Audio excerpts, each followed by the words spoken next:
ছেলের আবদারে সকালবেলায় আজকে ডিম ভুনা করব। তো ডিম ভুনা করার জন্য আমি প্রথমে ডিমগুলো নিয়ে নিয়েছি।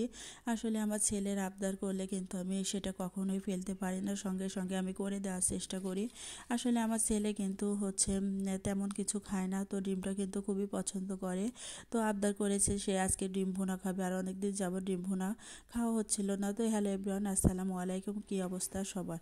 তো ডিম ভুনা করার জন্য প্রথমে আমি ডিমগুলো সিদ্ধ করে নিলাম, নেওয়ার পরে এখন আমি ডিমগুলো তেলে ভেজে নেব।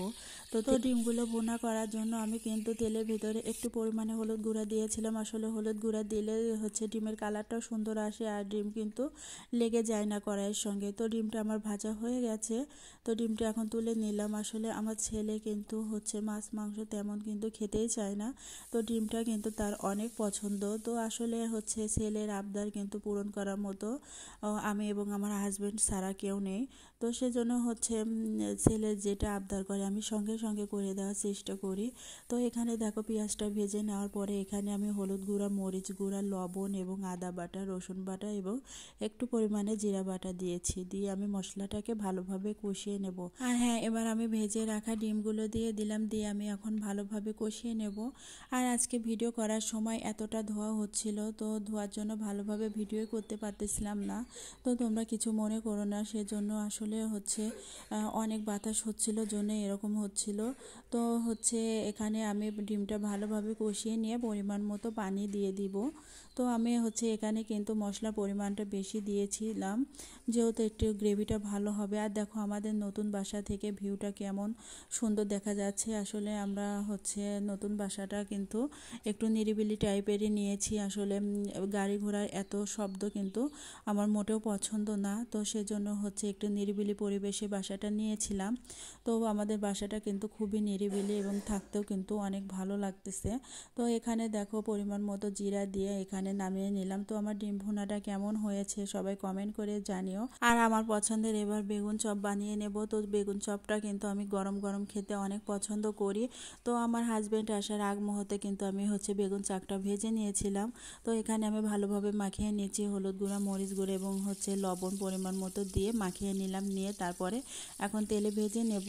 আসলে এই সাধারণ খাবারগুলো কিন্তু খেতে আমার কাছে অনেক ভালো। আর হ্যাঁ, অনেকে ভাবতে পারেন এই ডিম ভুনা বেগুন ভাজি দেখানোর কী আছে। আসলে ভাই রে ভাই, এইগুলো খাবারে যেগুলো তৃপ্তি পাবেন আপনারা দামি দামি খাবারেও এসব তৃপ্তি পাবেন না। তো যেহেতু আমার ডেলি ব্লগ, তো আমি প্রতিদিন যেটা খাই সেটাই দেখানোর চেষ্টা করি। আর এখানে দেখো আমার বেগুন ভাজাটা কিন্তু হয়ে গেছে। এবার আমি রাতের জন্য কিন্তু পাকোড়া বানাবো। তো এটা আমি রাতের ভিডিও ছিল।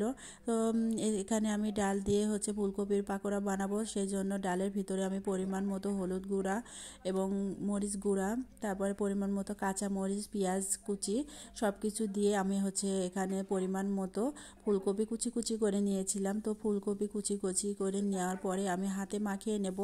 আর এখানে কিন্তু আমি অল্প পরিমাণে চালের গুঁড়ি দিয়েছিলাম, তো দিয়ে আমি এখন ভালোভাবে মাখিয়ে নিচ্ছি। আসলে আমি ভেবেছিলাম যে ফুলকপির পাকোড়া খেয়েছি, মানে বড় বড় করে যেগুলো টুকরো টুকরো করে কাটে সেই পাকোড়া খেয়েছি। আর এমনভাবে আমি কখনোই কুচি কুচি করে খাইনি। আসলে এতটাই মজা আমার কাছে লেগেছে ভাজার পরে, খাওয়ার পরে, তো বলে বোঝাতে পারবো না। আসলে ফুলকপি যতদিন থাকবে ততদিন আমার ইচ্ছা আছে যে এইভাবে পাকোড়া খাওয়ার মাঝে মাঝে। তো আপনারাও ট্রাই করে দেখবেন। আর দেখো আমি পাশে কিন্তু ভাতও উঠাই দিছি। তো ভাতটা কিন্তু ফাইনালি আমার হয়ে গেছে। তো এখানে আমি ফুলকপির পাকোড়াগুলো উল্টে পাল্টে ভেজে নিলাম। আসলে এই পাকোড়াটা এতটাই মজা হয় খেতে এবং এতটাই মুচমুচা হয়, খুবই ভালো লাগে গরম গরম ভাতের সঙ্গে খেতে। তো দেখো আমার ভাজা হয়ে গেছে। তো আমার ভিডিও সিম্পল সিম্পল খাবার এবং সিম্পল ভিডিওগুলো তোমাদের কেমন লাগে তো কমেন্ট করে জানিও। আর লাইক কমেন্ট করে পাশে থেকো। ভালো থাকো, সুস্থ থাকো। আল্লাহ হাফেজ।